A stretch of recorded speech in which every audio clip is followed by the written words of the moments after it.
السلام عليكم ورحمة الله وبركاته. الحمد لله رب العالمين والصلاة والسلام على رسوله الأمين وعلى آله وصحبه أجمعين. أما بعد، اتقوا الله عباد الله. أعوذ بالله من الشيطان الرجيم. بسم الله الرحمن الرحيم.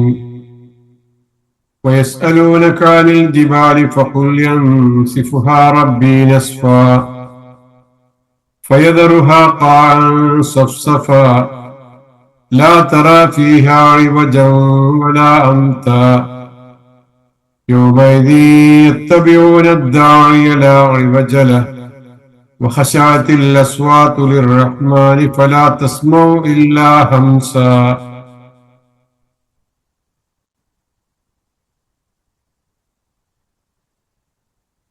ويسألونك عن الجبال فقل ينسفها ربي نسفا فيذرها قاعا صفصفا لا ترى فيها عوجا ولا أمتا يومئذ يتبعون الداعي لا عوج له وخشعت الأصوات للرحمن فلا تسمع إلا همسا. يومئذ لا تنفع الشفاعة إلا من أذن له الرحمن ورضي له قولا. ഏറെ ആദരണീയരായ സത്യവിശ്വാസികളെ, വിശ്വാസിനികളെ, പരിശുദ്ധ ഖുർആൻ പഠിതാക്കളെ, ഏകനായ പടച്ച റബ്ബിന്റെ വിധിവിലക്കുകൾ ജീവിതത്തിൽ ശ്രദ്ധിച്ച് സൂക്ഷിച്ച് പടച്ചവന് ഇഷ്ടപ്പെടുന്ന വിധത്തിൽ ജീവിതം ക്രമീകരിക്കാൻ റബ്ബ് നമ്മെ ഓരോരുത്തരെയും അനുഗ്രഹിക്കുമാറാകട്ടെ എന്ന് പ്രാർത്ഥിക്കുകയാണ്. കഴിഞ്ഞ ആഴ്ചയിൽ നമ്മള് സൂറത്തു താഹയിലെ 105-ാമത്തെ അതേപോലെ 106-ാമത്തെ ആയത്തുകളാണ് സംസാരിച്ചത്. ലോകത്തിന്റെ അവസാനം സംഭവിക്കുമ്പോൾ ഉണ്ടാകുന്ന പർവ്വതങ്ങൾക്ക് അതേപോലെ ഭൂമിക്കും ഉണ്ടാകുന്ന മാറ്റങ്ങളെ സംബന്ധിച്ചാണ് ആ ആയത്തുകളിൽ സൂചിപ്പിച്ചിട്ടുണ്ടായിരുന്നത്. സ്വാഭാവികമായി മനുഷ്യന്റെ മുമ്പിൽ ഒരു ചോദ്യമുണ്ട്. ലോകാവസാനം നടക്കുമ്പോ എല്ലാവരുടെയും പതനവും പരാജയവും എല്ലാം നശിക്കുന്നതും എല്ലാം ഇല്ലാണ്ടാകുന്നതുമൊക്കെ ഊഹിക്കാവുന്നതേയുള്ളൂ. എന്നാൽ ഇത്രയും കടുത്ത അതിശക്തമായ പർവ്വതത്തിന് എന്ത് സംഭവിക്കും എന്ന് അവർ പ്രവാചകരെ നിങ്ങളോട് സ്വാഭാവികമായി ചോദിച്ചേക്കാം. അങ്ങനെ ചോദിച്ചാൽ അവരോട് പറയുക, ഫഖുൽ യൻസിഫുഹാ റബ്ബി നസ്ഫ, എന്റെ രക്ഷിതാവ് അതിനെ പൊടിച്ച് പാറ്റിക്കളയുന്നതാണ്, പൊടി പൊടിക്കുന്നതാണ്. ഫയദറുഹാ ഖാഅൻ സഫ്സഫൻ, അതേപോലെ ഭൂമി സമനിരപ്പായ മൈതാനമാക്കി അവൻ മാറ്റുന്നതുമാണ്. ഭൂമി സമനിരപ്പായ മൈതാനമാക്കി അവൻ വിടുന്നതാണ് എന്നും അവരുടെ ഈ ചോദ്യത്തിന് മറുപടിയായി പറഞ്ഞേക്കുക എന്ന് 105, 106 ആയത്തുകളിൽ നമ്മൾ കണ്ടു. അതിന്റെ ബാക്കി ഭാഗം തന്നെയാണ് 107-ാമത്തെ ആയത്തിൽ അള്ളാഹു പറയുന്നത്. ലാ തറാ ഫീഹാ ഇവജൻ വലാ അംതാ, ലാ തറാ ഫീഹാ ഇവജൻ വലാ അംതാ, ഇറക്കമോ കയറ്റമോ നീ അവിടെ കാണുകയില്ല. ലാ തറാ, നീ കാണുകയില്ല, ഫീഹ അവിടെ, ഇവജൻ ഇറക്കം, വല അംതൻ എന്തെങ്കിലും കയറ്റമോ അവിടെ കാണുകയില്ല. ആ വാക്കുകളുടെ അർത്ഥം എന്താണെന്നറിയോ? ഇവജ് എന്ന് പറഞ്ഞാല്, ഇവജ് എന്ന വാക്കിന് വളവ്, വക്രത എന്ന അർത്ഥമുണ്ട്. ഇവിടെ നമ്മള് ഇറക്കം, കയറ്റം എന്ന അർത്ഥത്തിലാണ് സൂചിപ്പിച്ചിരിക്കുന്നത്. ഇതിന് തന്നെയാണ് വളവ്, വക്രത എന്നൊക്കെ പറയുന്ന വാക്കും അത് തന്നെയാണ്. ഇവജ് എന്നും അവജ് എന്നും പറയാം. ഫത്തഹോടുകൂടിയും കസ്റോടുകൂടിയും ഈ വാക്ക് പറയാം. ഇവജ് എന്ന് പറഞ്ഞാൽ ആശയപരമായ വളവുകൾക്കും അവജ് എന്ന് പറയുന്നത് ഭൗതികമായ വളവുകൾക്കുമാണ് ഉപയോഗിക്കുന്നത്.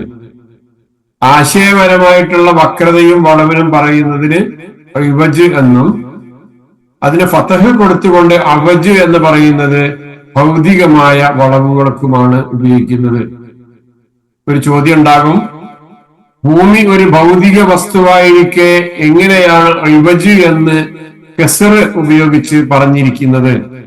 അവജ് എന്നല്ലേ പറയേണ്ടിയിരുന്നത്? അതിന്റെ മറുപടി ഇങ്ങനെയാണ്: ഭൂമിയുടെ നിരപ്പായ അവസ്ഥയെയും വളവില്ലാത്ത ആ രൂപത്തെയും ഒക്കെ വർണ്ണിക്കാനാണ് ഈ വാക്ക് ഉപയോഗിച്ചിരിക്കുന്നത്. നമ്മളെ ഭൂമിയെ ഒരു ഭൂമി നിരപ്പാക്കുന്നു എന്ന് വിചാരിക്കുക. ഒരു പ്രദേശത്ത് ഒരു ബിൽഡിംഗ് എടുക്കുന്നതിന് മുമ്പ് ആ ഭൂമി നിരപ്പാക്കുക എന്നതാണ് ആദ്യമായിട്ട് അവിടെ ചെയ്യുന്ന ഒരു പ്രവൃത്തി. അങ്ങനെ നമ്മള് നിരപ്പാക്കിയാൽ, എത്രയധികം നിരപ്പാക്കിയാലും അളവുകളിലൂടെ നമ്മൾ കൃത്യമായിട്ടുള്ള അതിന്റെ അളവുകളും കാര്യങ്ങളും ഒക്കെ ജ്യാമിതീയമായ അളവുകളിലൂടെ നോക്കുമ്പോൾ കണ്ണുകൊണ്ട് കാണാൻ കഴിയാത്ത വളവുകൾ അതിൽ ഉണ്ടാകും. നമ്മൾ അതിന്റെ സൂക്ഷ്മമായി നിരീക്ഷിക്കുമ്പം മനുഷ്യർ എത്ര തന്നെ ഒരു നിലം നിരപ്പാക്കിയാലും ആ നിലത്ത് ഉയർച്ചയും താഴ്ചയും ഒക്കെ ഉണ്ടാകാം, ചെറിയ തോതിലെങ്കിലും. അപ്പൊ അങ്ങനെയുള്ള ആ ചെറിയ വളവുകളെ സൂചിപ്പിക്കാനാണ് ഇവിടെ ഇവജ് എന്ന വാക്ക് ഉപയോഗിച്ചിരിക്കുന്നത് എന്ന്. ഒന്നും കൂടെ പറയാം, ഇവജ് എന്ന വാക്ക് ഉപയോഗിക്കുന്നത് ആശയപരമായിട്ടുള്ള വളവുകൾക്കാണ്. അവജ് എന്ന് ഉപയോഗിക്കുന്നത് ഭൗതികപരമായ വസ്തുക്കളുടെ വളവിനാണ്. എന്നാൽ ഇവിടെ ഇവജ് എന്ന വാക്ക് ഉപയോഗിച്ചതുകൊണ്ട് എന്താ ഉദ്ദേശിക്കുന്നത്? അത്രമേൽ നിരപ്പാണ് ആ ഭൂമി. ഏത് ഭൂമി? പരലോകത്ത് ഉണ്ടാക്കപ്പെടുന്ന മഹ്ശറില്ലേ, ആ മഹ്ശർ എന്ന ഭൂമി ഉണ്ടാക്കുന്നത് എവിടുന്നാന്നറിയോ? ഈ പർവ്വതങ്ങളെല്ലാം ഇടിച്ച് പൊളിച്ച് അതെല്ലാം പൊട്ടിപ്പൊളിഞ്ഞ് പൊടിമണ്ണായി മാറി ഒരു മിനുസമുള്ള ഭൂമിയായി മാറുന്ന ഒരവസ്ഥ, അതിനെ സംബന്ധിച്ച് പറഞ്ഞിടത്താണ് അവിടെ ഒരു നിലക്കുള്ള കയറ്റവും ഇറക്കവും ഒന്നും ഉണ്ടാവില്ല. നേരത്തെ നമ്മൾ ഖാൻ സഫ്സഫ് എന്ന് പറഞ്ഞു. ഖാ എന്നാൽ മിനുസമുള്ള ഭൂമി എന്നും സഫ്സഫ് എന്നാൽ നിരപ്പായതും എന്നാണല്ലോ നമ്മൾ അവിടെ അർത്ഥം പറഞ്ഞത്. സസ്യങ്ങളോ അങ്ങനെ എന്തെങ്കിലും തരത്തിലുള്ള ഒരു തടസ്സങ്ങളോ ഇല്ലാത്ത, അതേപോലെ ഉയർച്ചകളോ താഴ്ചകളോ ഒന്നുമില്ലാത്ത ഒരു പ്രദേശം എന്നാണ് ഖാഅൻ സഫ്സഫൻ എന്നതുകൊണ്ട് നമ്മൾ ഉദ്ദേശിക്കുന്നത്. ഹസനുബിന് യഹ്യ റളിയല്ലാഹു അൻഹുവിൽ നിന്ന് ഖതാദ റളിയല്ലാഹു അൻഹു പറയുന്ന ഒരു റിപ്പോർട്ടുണ്ട്. ലാ തറാ ഫീഹാ ഇവജൻ എന്ന് പറഞ്ഞാൽ ഒരു വിള്ളലും അവിടെ കാണില്ല, വല അംതൻ അവിടെ കുന്നുകളുമില്ല എന്ന് അദ്ദേഹം അങ്ങനെ പറഞ്ഞിരിക്കുന്നു. സ്വാഭാവികമായിട്ടും ഒരു പ്രദേശം നിരപ്പാക്കുമ്പോ ആ മണ്ണിന്റെ ഇടയിൽ ചെറിയ ഗ്യാപ്പുകൾ, ചെറിയ വിള്ളലുകളൊക്കെ ഉണ്ടാവില്ലേ? അങ്ങനെ ഒരു വിള്ളലും ഇല്ല.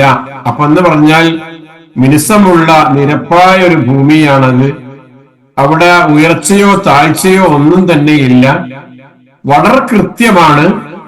എന്തെങ്കിലും തരത്തിലുള്ള സസ്യങ്ങളോ ചെടികളോ ഒന്നും അവിടെ മുളച്ചു വന്നിട്ടില്ല. ഇങ്ങനെ അള്ളാഹു ഈ 4 വിശേഷണങ്ങളിൽ പറഞ്ഞതിൽ നിന്ന് നമ്മൾ എന്താ മനസ്സിലാക്കുന്നത്? അള്ളാഹു മഹ്ശർ ഉണ്ടാക്കുമ്പോ ആ ഭൂമി അവിടെ അള്ളാഹു ചിട്ടപ്പെടുത്തുമ്പോ വളരെ മിനുസമുള്ളതാണത്, ഉയർച്ച താഴ്ചകളില്ലാത്തതാണത്, എല്ലാത്തരം വളവുകളിൽ നിന്നും വ്യതിചലനങ്ങളിൽ നിന്നും മുക്തമായിരിക്കുകയും ചെയ്യും. ഇവജുൻ എന്നുള്ളതിന് നമ്മൾ വേറൊരു അർത്ഥം പറഞ്ഞില്ലേ? എന്താ പറഞ്ഞത്? വളവ് എന്ന്, വക്രത എന്ന്.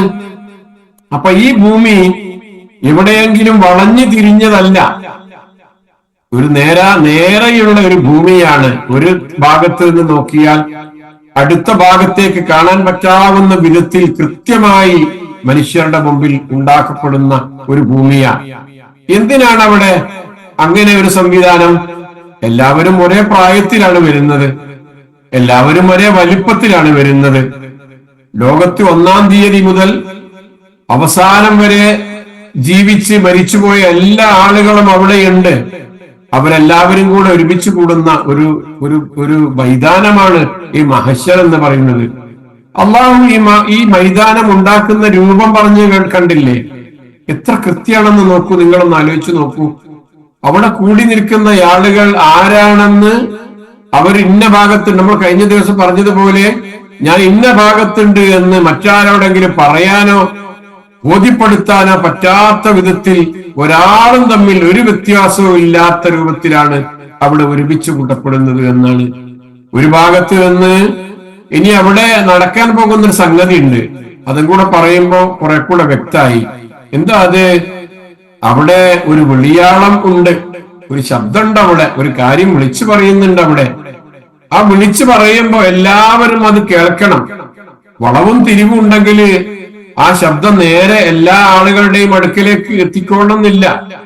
അതുകൊണ്ട് വളവില്ലാത്ത, തിരിവില്ലാത്ത, ഉയർച്ചയില്ലാത്ത, താഴ്ചയില്ലാത്ത, തടവുകളില്ലാത്ത, തടസ്സങ്ങളില്ലാത്ത ഒരു ഭൂമി, ആ പ്രദേശത്താണ് എല്ലാവരും ഒരുമിച്ച് കൂടിയത്. എന്നിട്ട് അവിടെ എന്താ സംഭവിക്കുന്നറിയോ?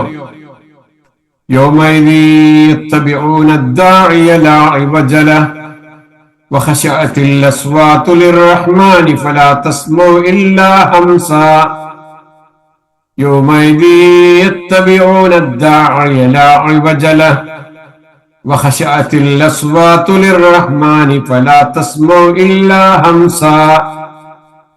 അന്ന് ആ ദിവസം, യോമൈദിൻ അന്നത്തെ ദിവസം, യത്തബിഊന الداعي لا عوج له, വിളിക്കുന്നവന്റെ പിന്നാലെ ഒരു തരത്തിലുള്ള വക്രതയും കാണിക്കാതെ, വളവും കാണിക്കാതെ അവർ അതിന്റെ പിന്നാലെ പിന്തുടർന്ന് പോകുന്നതാണ്. ഇത്തബിഊന, അവർ ഫോളോ ചെയ്യുന്നതാണ്. അദ്ദാഇയ, ദാഇയ എന്ന് പറഞ്ഞാൽ വിളിക്കുന്നവൻ, ദാഇ വിളിക്കുന്നവൻ, വിളിക്കുന്നവനെ, ദാഇനെ പിന്തുടരുന്നതാണ്. ലാ ഇവജ ലഹു, ഒരു വക്രതയും കാണിക്കൂല.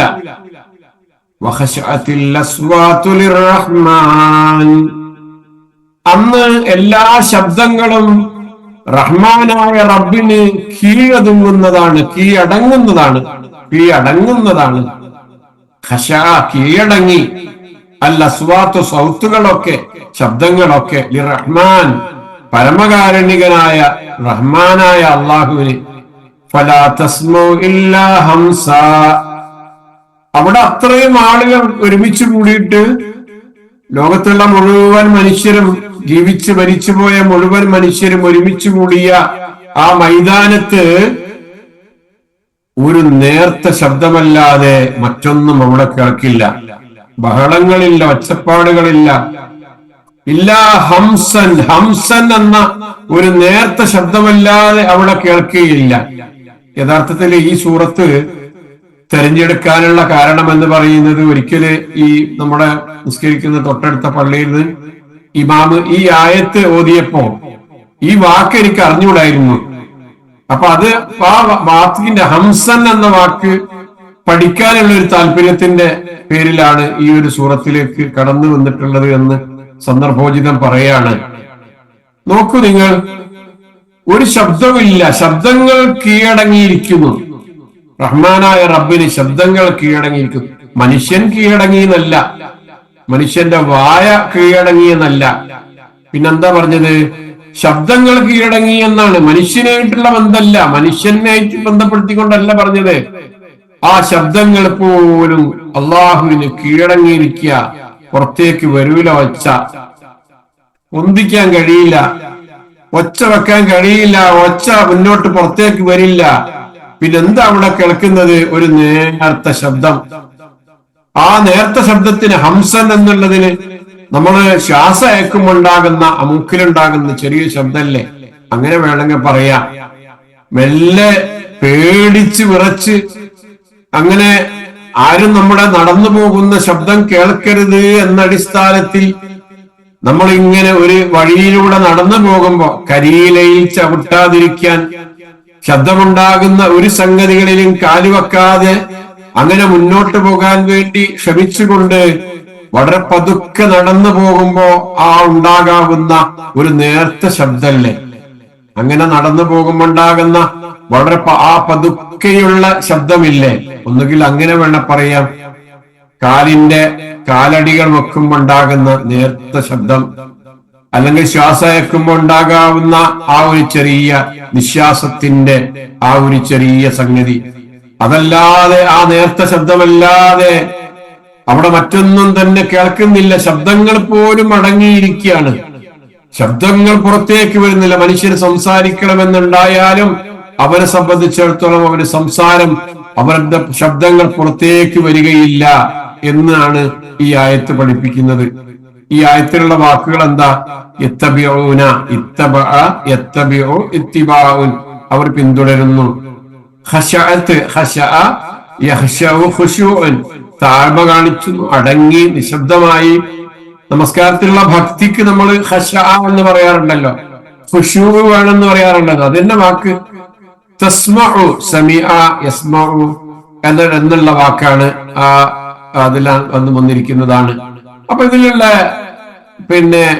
മറ്റു കാര്യങ്ങൾ എന്താണ് എന്ന് നോക്കുക നമ്മൾ ഈ ആയത്ത് പറഞ്ഞിരിക്കുന്നത്. അപ്പൊ എല്ലാവരും അള്ളാഹുവിന്റെ വിളിയാളനെ അനുസരിക്കുന്നു എന്നാണ് അള്ളാഹു ആദ്യം പറഞ്ഞത്. അപ്പൊ ആരോ ഒരാൾ വിളിക്കുന്നതുണ്ട് എന്ന് അത് നമ്മളൊന്ന് നോക്കണം. എന്താ, ആരാ വിളിക്കുന്നത്, എന്താ വിളിക്കുന്നത് എന്നൊക്കെ. ആ വിളിയാളന്റെ ഓടുള്ള നമ്മുടെ സമീപനം, മനുഷ്യരുടെ സമീപനം എന്താണ് എന്നാണ്. പിന്നെ അന്ത്യ ദിനത്തിൽ അള്ളാഹുവിന്റെ മുമ്പിൽ നിൽക്കുമ്പോ ഭയം കാരണം എല്ലാവരും നിശബ്ദരാകും എന്നൊരാശയാണ് പിന്നെ ഈ ആയത്ത് പറഞ്ഞിരിക്കുന്നത്. പിന്നെന്താ പറഞ്ഞത്? അവിടെ ശബ്ദങ്ങളൊന്നുമില്ല, ചുണ്ടുകളുടെ അനക്കം കൊണ്ടുള്ള മർമ്മരം, അല്ലെങ്കിൽ നടന്നെടുക്കുന്ന കാലച്ച, ചെറിയ കാലച്ച, അത് മാത്രമാണ് ഹാ ഹംസൻ എന്ന വാക്കുകൊണ്ട് അള്ളാഹു സൂചിപ്പിക്കുന്നത്. ഈ മൂന്നാശയാണ് നമുക്ക് ഈ ആയത്ത് കൊണ്ട് ഒന്ന് വിശദീകരിക്കാനുള്ളത്. അപ്പൊ നേരത്തെ പറഞ്ഞ ആയത്തുകൾ നിങ്ങൾ ഒന്നും കൂടെ ഓർക്കുക. അവിടെ ഉണ്ടാക്കിയ ആ ഭൂമിയിലെ അത് വളരെ സമനിരപ്പാട്, മിനുസല്ലതാണ്, കയറ്റല്ല, ഇറക്കല്ല, എല്ലാവരും ഒരുമിച്ച് കൂടുന്ന ആ മഹ്ശർ എന്ന ആ വമ്പിച്ച ഒരു സന്ദർഭം, ഒരു സംഗതി ഉണ്ടല്ലോ, ആ വലിയ മൈതാനം ഉണ്ടല്ലോ, അത് ഉണ്ടാക്കിയിരിക്കുന്നത് നിങ്ങൾ നോക്കൂ. നിങ്ങൾ കണ്ട പൊട്ടിപ്പൊടിയില്ല എന്ന്, നശിച്ചു പോവില്ല എന്ന്, ഭൂമിയുടെ ആണിയാണെന്ന്, ഏറ്റവും ഉറപ്പുള്ളതാണെന്ന് എന്നൊക്കെ നിങ്ങൾ വിചാരിച്ചിരുന്ന ആ പർവ്വതങ്ങളാണ് കടഞ്ഞെടുത്ത പഞ്ഞിയെപ്പോലെ മാറിത്തീരുന്നത്. അങ്ങനെ അല്ലെങ്കിൽ കാറ്റിൽ പറന്നു പോകുന്ന ധൂളികളായി മാറുന്നത്, പൊടിപൊടിക്കപ്പെടുന്നത് എന്നൊക്കെ അള്ളാഹു പറഞ്ഞ്, എന്നിട്ട് അത് മുഖേന ഈ ഭൂമി മിനുസപ്പെടുത്തിയിരിക്കുകയാണ്. അങ്ങനെ ആളുകളൊക്കെ അവിടെ ഒരുമിച്ച് കൂടി. രണ്ടാമത്തെ ഊത്തും കഴിഞ്ഞ് ഇസ്രാഫീലിന്റെ ആ ഊത്തോട് കൂടിയിട്ട് ആളുകളൊക്കെ അങ്ങോട്ട് വന്നു. മഹ്ശറിൽ എല്ലാരും എത്തി. അവിടെയാണ് ആരോ ഒരാള് വിളിക്കുക. ആ വിളിക്കുന്നത് എന്താ? യൗമൈദി യത്തബിഊന ദാഇയ, ആരാ വിളിക്കുന്ന വിളിയാളനെ എല്ലാവരും ഫോളോ ചെയ്യുന്നു. ലാ ഇവജ ലഹു, യാതൊരു വളവുമില്ല, ആളുകൾക്ക് അവർ കേൾക്കാതിരിക്കാനുള്ള ഒരു തടസ്സങ്ങളും ഇല്ല, ഒരു മറയില്ല, ഒരു വളവില്ല, തിരിവില്ല. എല്ലാവരും ആ ശബ്ദം കേൾക്കുന്നു. എന്നിട്ട് എല്ലാവരും ആ വിളിച്ചയാളുടെ പിന്നാലെ പോകുന്നു.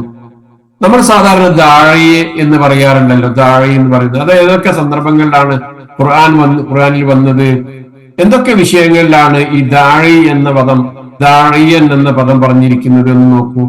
ഏറ്റവും പ്രധാനപ്പെട്ട ദാഴി ആരാണെന്ന് അറിയാമോ? അള്ളാഹുവിലേക്ക് ക്ഷണിക്കുന്നവരാ. യാ അയ്യുഹൻ നബി ഇന്നാ അർസൽനാക ശാഹിദൻ വമുബശ്ശിറൻ വനദീറ വദാഇയൻ ഇലല്ലാഹി ബിഇദ്നിഹി വസിറാജൻ മുനീറ. പ്രവാചകരെ, നിങ്ങളെ നാം അയച്ചിരിക്കുന്നത് ഷാഹിദായിട്ടാണ്, മുബശ്ശിറായിട്ടാണ്, നദീറായിട്ടാണ്, ദാഇയായിട്ടാണ്, സിറാജൻ മുനീറയായിട്ടാണ്. ഇങ്ങനെയൊക്കെയാണ് നിങ്ങളെ അയച്ചിരിക്കുന്നത്. ഷാഹിദാണ്, സാക്ഷിയാണ്, മുബശ്ശിറാണ്, സന്തോഷവാർത്ത അറിയിക്കുന്നവരാണ്, നദീറാണ്, മുന്നറിയിപ്പ് നൽകുന്നവരാണ്, വദാഇയൻ ഇലല്ലാഹി ബിഇദ്നിഹി, അള്ളാഹുവിന്റെ അനുവാദത്തോടുകൂടി അള്ളാഹുവിലേക്ക് ക്ഷണിക്കുന്ന വ്യക്തിയുമാണ് നിങ്ങൾ. വസിറാജം മുനീറ, താങ്കൾ പ്രകാശിക്കുന്ന ഒരു വിളക്കുമാണ് എന്ന് അള്ളാഹുവിന്റെ പ്രവാചകൻ സല്ലല്ലാഹു അലൈഹി വസല്ലമയെ പരിചയപ്പെടുത്തിയപ്പോ അതിൽ നാലാമതായി പറഞ്ഞൊരു കാര്യമാണ് വദാഇയൻ ഇലല്ലാഹ്, അള്ളാഹുവിലേക്ക് ക്ഷണിക്കുന്ന ഒരാളാണ്. ഇത് നമ്മളൊക്കെ ഉത്തരവാദിത്താണ്, നമ്മളൊക്കെ ചെയ്യേണ്ട കാര്യമാണ്.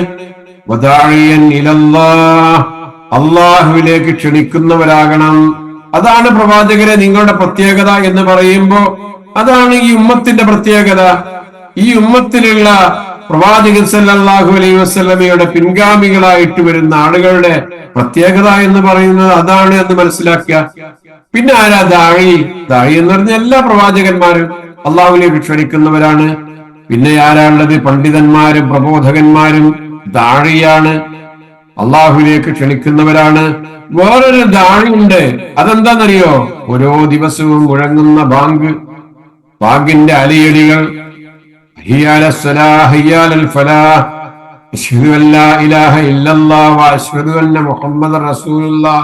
ഈ വാക്കുകളൊക്കെ ലോകത്ത് ഉറക്കെ പറയുന്നത്, വിളിക്കുന്നത് ദീനിന്റെ കാര്യങ്ങളാ വിളിച്ചു പറയുന്നത്. വേറെ ദാഴിയുണ്ട്, ആരാ? വഴിപഴപ്പിക്കുന്ന ആളുകളുണ്ട്, അതേപോലെ ദുർമാർഗികളായ നേതാക്കന്മാരുണ്ട്. ഇങ്ങനെയൊക്കെ ആളുകളെ ഖുർആൻ ദാഴി എന്ന് പറഞ്ഞിട്ടുണ്ട്. വജഅൽനാഹും അഇമ്മത്തൻ യദൂന ഇലന്നാർ വയൗമൽ ഖിയാമത്തി ലാ യുൻസറൂൻ. ചില ആളുകൾക്ക് ചില നേതാക്കന്മാരുണ്ട്, യദൂന ഇലന്നാർ, അവർ നരകത്തിലേക്കാണ് വിളിക്കുന്നത്, ദഅവത്ത് നടത്തുന്നത്. അവർ നരകത്തിലേക്ക് ദഅവത്ത് നടത്തുന്ന ചില ആൾക്കാരുണ്ടാകും.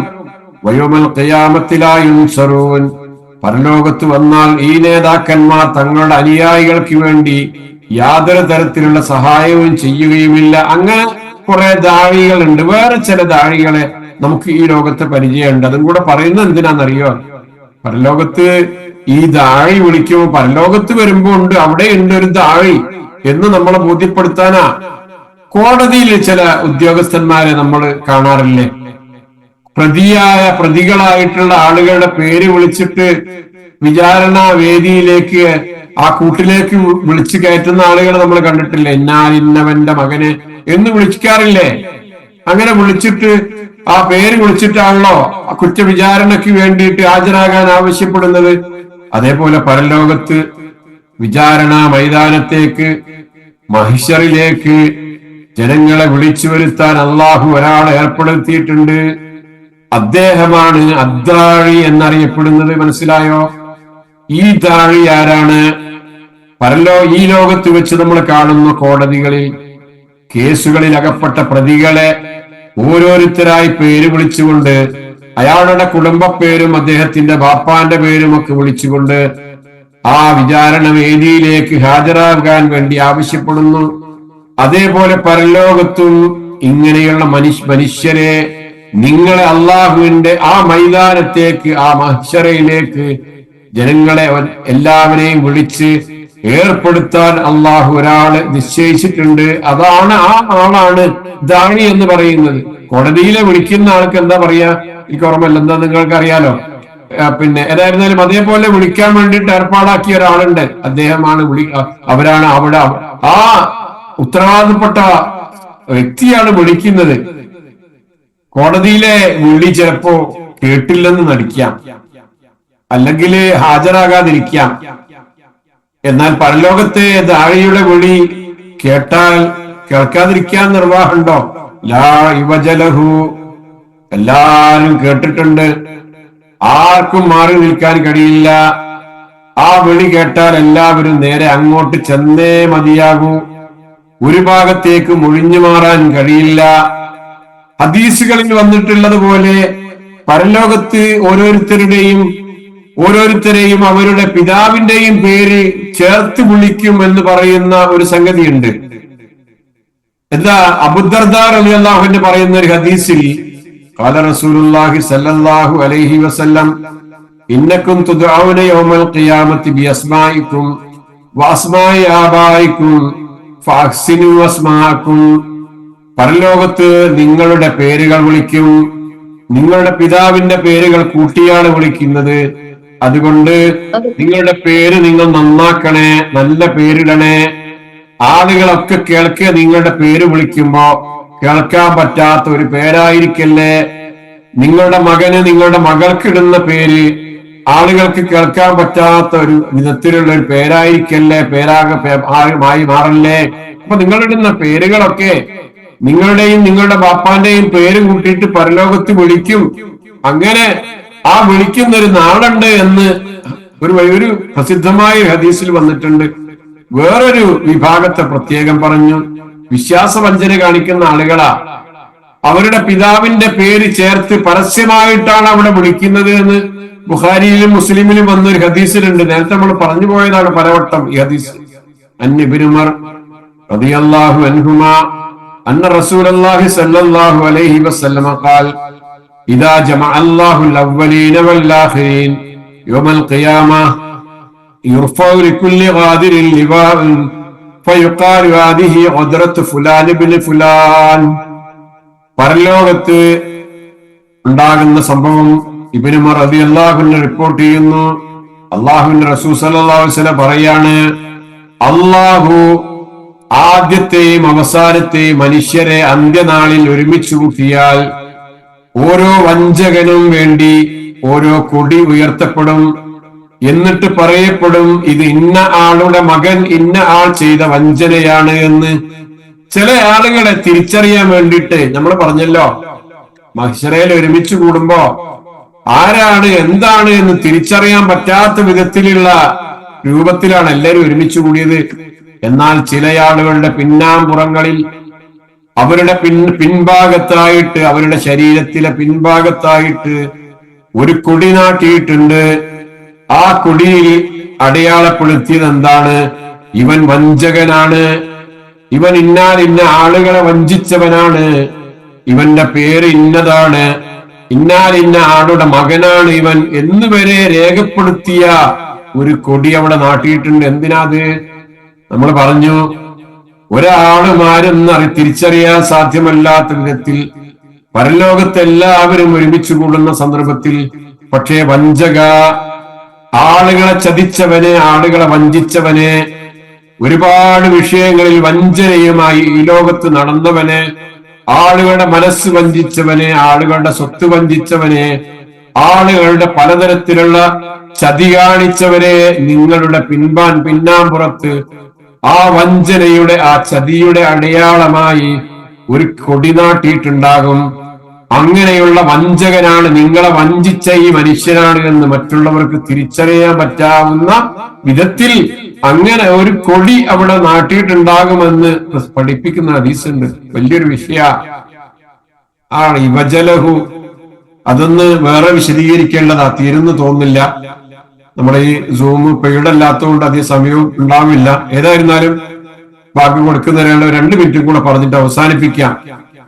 അന്ത്യദിനത്തിൽ ഇസ്രാഫീൽ അലൈഹിസ്സലാം കാഹളത്തിൽ ഓതുന്നതോടെ, അല്ലെങ്കിൽ മഹിശറയിലേക്ക് വിളിക്കുന്ന മലക്കിന്റെ വിളി കേൾക്കുന്നതോടെ സർവ മനുഷ്യരും ആ വിളിയാളനെ പിന്തുടർന്ന് അങ്ങോട്ട് വരികയാ. വളവില്ലാത്ത ലാ ഇവജലഹു എന്നാ പറഞ്ഞിരിക്കുന്നത്. ആ വിളിയാളന്റെ ശബ്ദത്തിൽ നിന്ന് ആർക്കും ഒഴിഞ്ഞു മാറാനാവില്ല എന്ന് വേണമെങ്കിൽ അതിനർത്ഥം പറയാം. എല്ലാവരും കേൾക്കുന്നത് ഒരേ നേർരേഖയിലാണ്, ഒരേ നേർരേഖയിലാണ് വിചാരണ സ്ഥലത്തേക്ക് വരുന്നത്. ഹംസൻ എന്ന വാക്ക് പറഞ്ഞു, 2 അർത്ഥതലങ്ങളുണ്ട്. നമ്മൾ പറഞ്ഞു, ചുണ്ടുകൾ അനങ്ങുന്ന നേരിയ ശബ്ദമാണെന്ന്. മറ്റൊരർത്ഥം അതിന് ഒട്ടകം നടക്കുമ്പോ പാദങ്ങൾ മണ്ണിൽ പതിയുന്ന ആ ശബ്ദല്ലേ, മണലിൽ ഒട്ടകത്തിന്റെ കാലുവെക്കും ഉണ്ടാകാവുന്ന ആ ചെറിയ ശബ്ദം, അതൊക്കെ അതേപോലെ എന്തെങ്കിലും ചെറിയത് മാത്രമേ അവിടെ കേൾക്കാനുള്ളൂ എന്ന്. അതായത് അള്ളാഹുവിന്റെ പ്രതാപത്തിന് മുന്നിൽ എല്ലാവരും നിശബ്ദരാകുകയാണ്. കാൽ പെരുമാറ്റങ്ങളല്ലാതെ, ശ്വാസമയക്കുന്ന ശബ്ദമല്ലാതെ, ചുണ്ടുകൾ അനങ്ങുന്ന ചെറിയ നേരിയ ശബ്ദമല്ലാതെ അവിടെ മറ്റൊന്നും കേൾക്കുന്നില്ല. യൗമ യഖൂമുർ റൂഹു വൽ മലായികത്തു സഫ്ഫാ ലാ യതകല്ലമൂന ഇല്ലാ മൻ അദിന ലഹുർ റഹ്മാനു വഖാല സവാബാ. റൂഹും മലക്കുകളും ഒക്കെ അണിയായി നിൽക്കുന്ന ദിവസമുണ്ടല്ലോ, പരമകാരുണികൻ അനുവാദം നൽകിയവനും സത്യം പറഞ്ഞവനുമല്ലാതെ അന്ന് സംസാരിക്കുന്നില്ല. പടച്ചവൻ അനുവാദം നൽകിയവരും ജീവിതത്തിൽ സത്യം പറഞ്ഞ് ശീലിച്ചവരും അല്ലാതെ മറ്റാർക്കും തന്നെ ഒന്നും സംസാരിക്കാൻ കഴിയാത്ത ഒരു ദിവസമാണ്, ഒരു നാളാണ്. അതിനെ സംബന്ധിച്ചൊക്കെ ആണ് നമ്മള് മനസ്സിലാക്കുന്ന ഒരു കാര്യം കൂടെ നിങ്ങളൊന്ന് ചിന്തിച്ചു നോക്കൂ. ഇവിടെ ബാങ്ക് വിളിക്കുന്ന ആൾക്കും ദാഴി എന്ന് പറയാന്ന് പറഞ്ഞില്ലേ? ദുനിയാവിൽ ബാങ്ക് വിളിക്കുന്നവരെ നമ്മൾ ശ്രദ്ധിച്ചിട്ടുണ്ടോ? ഹയ്യാല സലാത്ത് എന്ന് പറയുമ്പോ, ഹയ്യാലൽ ഫലാഹ് എന്ന് പറയുമ്പോ വലത്തോട്ടും ഇടത്തോട്ടും തിരിയും. റസൂൽ സല്ലല്ലാഹു അലൈഹി വസല്ലമയുടെ ചര്യയാണ്, സുന്നത്താണത്. എന്തിനായിരിക്കും അത്? ഇതുവരെ മുന്നോട്ട് നോക്കി വിളിച്ച് അള്ളാഹു അക്ബർ തുടങ്ങിയിട്ട് അശ്ഹദു അന്ന മുഹമ്മദ് റസൂലുള്ളാഹി എന്ന് മുന്നോട്ട് നോക്കി വിളിച്ച് ഹയ്യാലുസ് സലാത്ത് എന്ന് പറയുമ്പോ, ഹയ്യാലുൽ ഫലാഹ് എന്ന് പറയുമ്പോ വലത്തോട്ടും ഇടത്തോട്ടും തിരിയുന്നത് എന്തിനായിരിക്കും? ആ വലത്തുള്ള ആൾക്കാരും കേൾക്കണല്ലോ, ഇടത്തുള്ള ആൾക്കാരും കേൾക്കണല്ലോ എന്നുള്ള നിലക്ക് എല്ലാ ഭാഗങ്ങളിലെയും ആളുകളെ കേൾപ്പിക്കാൻ വേണ്ടിയിട്ട് അങ്ങോട്ടും ഇങ്ങോട്ടൊക്കെ തിരിയാൻ വേണ്ടിയിട്ട് പഠിപ്പിച്ചതായിരിക്കാം.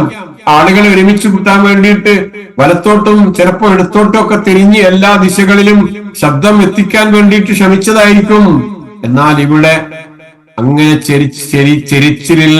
ചെരിയലില്ല. ഇപ്പോ മൈക്ക് പോലെയുള്ള ഉപകരണങ്ങളൊക്കെ ഉപയോഗിക്കുമ്പോ നമുക്ക് നേരെ കേൾക്കാലോ.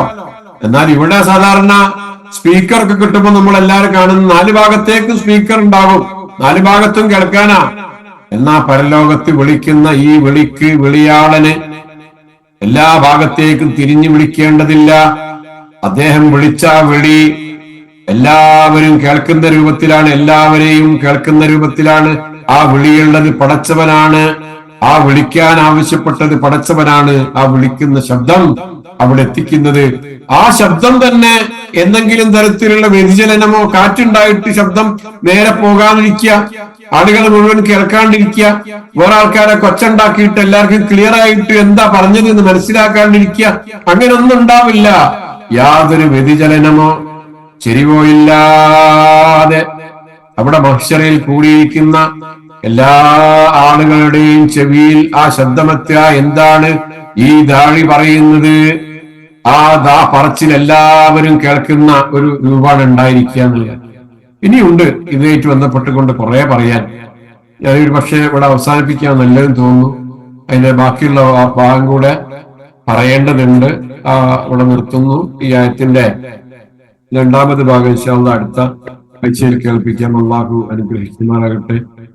അള്ളാഹു നമ്മുടെ ഈ ഇരുത്തവും ഈ പഠനവും ഈ ചിന്തയും ഒക്കെ സ്വാലിഹായ കർമ്മങ്ങളായി നമ്മിൽ നിന്ന് അവൻ സ്വീകരിക്കുമാറാകട്ടെ.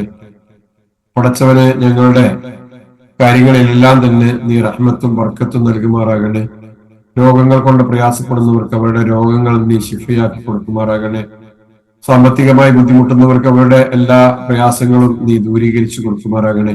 ജീവിതത്തിൽ പലനിരക്കുള്ള ആഗ്രഹങ്ങൾ ഉംറ ചെയ്യാനും ഹജ്ജ് ചെയ്യാനും നന്മകൾ പ്രവർത്തിക്കാനും പലതും അങ്ങനെ നന്മകൾ ചെയ്യാൻ വേണ്ടിയിട്ട് കൊതിച്ചിരിക്കുന്ന ആഗ്രഹിച്ചിരിക്കുന്ന ആളുകൾക്ക് അവരുടെ സ്വാലിഹായ ആഗ്രഹങ്ങളൊക്കെ നീ പൂർത്തീകരിച്ച് കൊടുക്കുമാറാകണേ. ഞങ്ങളിൽ എല്ലാവരിലും നിന്റെ റഹ്മത്തും ബർക്കത്തും ഒക്കെ സദാസമയവും നീ വർഷിക്കുമാറാകണേ. ലോകത്ത് ശാന്തിയും സമാധാനവും നൽകുമാറാകണേ. ഗൾഫ് നാടുകളിലൊക്കെ കഴിയുന്ന കുടുംബത്തെ കാണാതെ പ്രയാസപ്പെട്ടുകൊണ്ട് കഴിയുന്ന ആളുകൾക്ക് അവരുടെ കുടുംബങ്ങളിലേക്ക് തിരിച്ചു ചെല്ലാൻ, അവരുടെ മാതാപിതാക്കൾക്ക് അവരെ കാണാൻ, അവരുടെ കുടുംബങ്ങളിൽ അവരെത്തിച്ചേരാൻ ഒക്കെയുള്ള ഭാഗ്യം നൽകി അതിനുള്ള അവസരങ്ങൾ നൽകി നീ അനുഗ്രഹിക്കുമാറാകണേ. اللهم ربنا تقبل منا انك انت السميع العليم وتب علينا انك انت التواب الرحيم واغفر لنا يا غافر المذنبين. اللهم ربنا اصرف عنا عذاب جهنم إن عذابها كان غراما إنها ساءت مستقرا ومقاما. اللهم ربنا آتنا في الدنيا حسنة وفي الآخرة حسنة وقنا عذاب النار. آمين برحمتك يا أرحم الراحمين. وجزاكم الله خير. السلام عليكم ورحمة الله وبركاته. وعليكم السلام.